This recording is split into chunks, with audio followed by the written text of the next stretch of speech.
এইটুকু বয়সে সুমি যে নিজের ইনকামের টাকা দিয়ে নিজের মা বাবার জন্য এত বড় একটা বাড়ি করেছে, সত্যি এটা একটা প্রাউড ফিল করার কথা। মেয়ে হয়ে কজন পারে তার বাবা মাকে এত বড় একটা বাড়ি গিফট করতে, তাও আবার নিজের ইনকামের টাকায়। সব থেকে ভালো তো এটা ভেবে লেগেছে যে ওর বাড়িটা ওর মা বাবার মনের মতন করে সাজিয়েছে। ওর মা বাবা যেরকমটা চেয়েছিল, যেরকম রং চেয়েছিল, সমস্তটা ওর মা বাবার মনের মতন করেছে। তোমরা কিন্তু একটা মানুষকে ভালো করে না চিনেই না জেনেই তার সম্পর্কে অনেক অনেক বাজে মন্তব্য করো। দূর থেকে দেখে কিন্তু কাউকেই চেনা যায় না যে সে আসলে কেমন। যতক্ষণ পর্যন্ত তুমি সেই মানুষটার সাথে না মিশবে ততক্ষণ পর্যন্ত তুমি বুঝতে পারবে না যে সেই মানুষটা আসলে কেমন। সত্যি সুমি কিন্তু খুবই ভালো। আমাদের ফার্স্ট টাইম দেখা হয়েছিল কিন্তু মনেই হচ্ছিল না যে ফার্স্ট টাইম দেখা হয়েছে। এটা গৃহপ্রবেশ না কোনো ইউটিউব ইভেন্ট সেটা বোঝাই যাচ্ছিল না, কারণ এখানে অনেক অনেক ক্রিয়েটাররা এসেছিল আর সবার সাথেই আমাদের ফার্স্ট টাইম দেখা হয়েছিল, কিন্তু মনেই হচ্ছিল না যে আমাদের ফার্স্ট টাইম দেখা হয়েছে।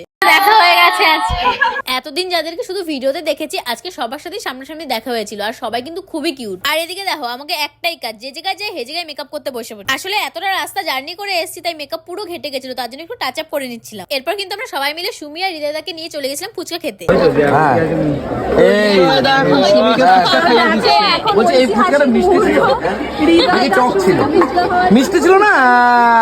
ফুচকা খাওয়া কমপ্লিট করে চলে গেছিলাম রিঙ্কি দিদির সাথে কথা বলতে, কারণ ওরা বাড়ি চলে যাচ্ছিল, ওদের একটা প্রমোশন ছিল বলে। সেই দিনটা তো আমাদের খুবই ভালো কেটেছিল, কারণ আমরা সবাই খুব খুব এনজয় করছিলাম। এরপর আমরাও চলে গেছিলাম খাওয়া দাওয়া